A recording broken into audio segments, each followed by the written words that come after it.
Reaction continues to pour in after Senate Majority Leader Chuck Schumer's comments yesterday calling for new elections in Israel and sharply criticizing Prime Minister Benjamin Netanyahu's handling of the war with Hamas. Netanyahu's Likud party responded, saying the New York Democrat, quote, is expected to respect Israel's elected government and not to undermine it. Speaker of the House Mike Johnson says Schumer's remarks were, quote, highly inappropriate, adding it's just plain wrong for an American leader to play such a divisive role in Israeli politics, especially during a time of war. And here to analyze Senator Schumer's comments is Harley Lippman, foreign policy expert and executive committee member on the American Israel Public Affairs Committee. Harley, thank you so much for coming on. We really appreciate it. First, I want to get your thoughts on Senator Schumer's comments calling for new elections in Israel. Well, what's interesting about this is that it really fits incredibly well within Biden and Bibi Netanyahu's political strategy. Why? Because for Biden, Schumer's speech was welcomed because he's trying to shore up support among the liberal progressives, and he's worried about Arab Americans who are less likely to vote for the Democrats. So this ought to help him with that group. And then for Bibi Netanyahu, if there's one issue that Israelis are united on, it's not to have a Palestinian state right now. So this helps Bibi internally. So ironically, we should just be aware of the real reasons and the real impact of that debate and Schumer's speech as to how it impacts Bibi at home and Biden in the United States. Yeah, and as you know, though, those comments by Senator Schumer, I mean, it really did set off a firestorm of reaction, both here in the U.S.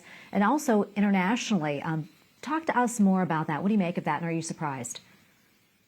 Well, Schumer is saying what a lot of people feel. A lot of people are unhappy with Bibi Netanyahu, but at the same time, he's become a scapegoat for everybody's frustration or their anger with Israel or their anti-Semitism or their worry about this getting into a global war. You know, on the right, Bibi is criticized for not protecting Israel from the attack of Hamas on October 7th.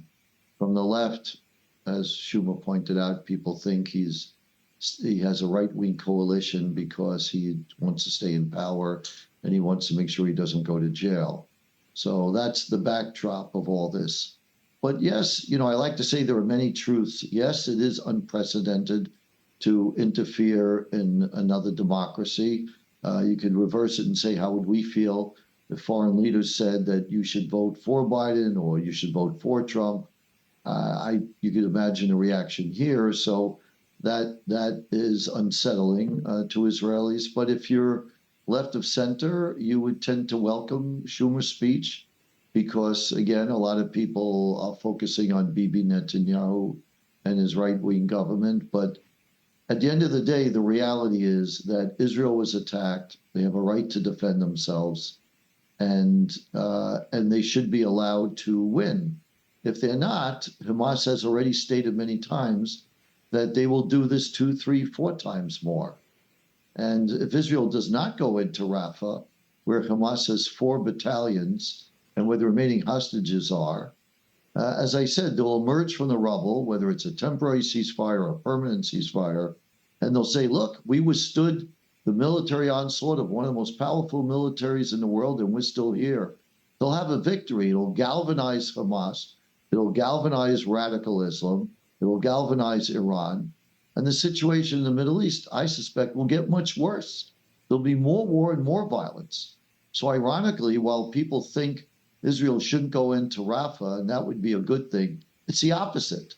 What will bring peace will be strength. Israel, somebody has to win this war. It'll go on forever. So it's important, I think, to let Israel... Harley. Yes. Yeah, Harley, continue. Go ahead. Yeah, I think it's important for Israel to be able to win this war, because it's a war against a very dark, terrible driving force, and it has nothing to do with the Palestinian nation. Hamas did not attack Israel on October 7th because they want a Palestinian nation. They do not want a Palestinian nation. They want a caliphate. So this has nothing to do with the Palestine. And Israel's not against the Palestinian nation. Even Bibi Netanyahu said he accepts a Palestinian nation. He can't walk that back. So I think there's a little bit of jousting between Netanyahu and Biden. It's negotiations also. I think everybody agrees that in the long term, probably a Palestinian nation is inevitable. But the key question is, what will it look like? If there's not good governance with independent democratic institutions, a free press, an independent judiciary, it will be like Hamas and worse. So it's not about having a Palestinian nation, because there was a Palestine, Gaza. Israel left in 2006. Gaza, the people in Gaza elected Hamas. They've been in power for 19 years, and what have they done? They don't care about their people. They exploit their people. They don't hide their people in the tunnels. They don't have air raid shelters. They just want to defeat Israel in the public relations war by making sure they'd rather have a dead Palestinian baby than do something constructive for the Palestinian people. Oh, Harley, so much more we can talk about. Unfortunately, we're out of time. Thank you so much for weighing in, for your time. We do appreciate it.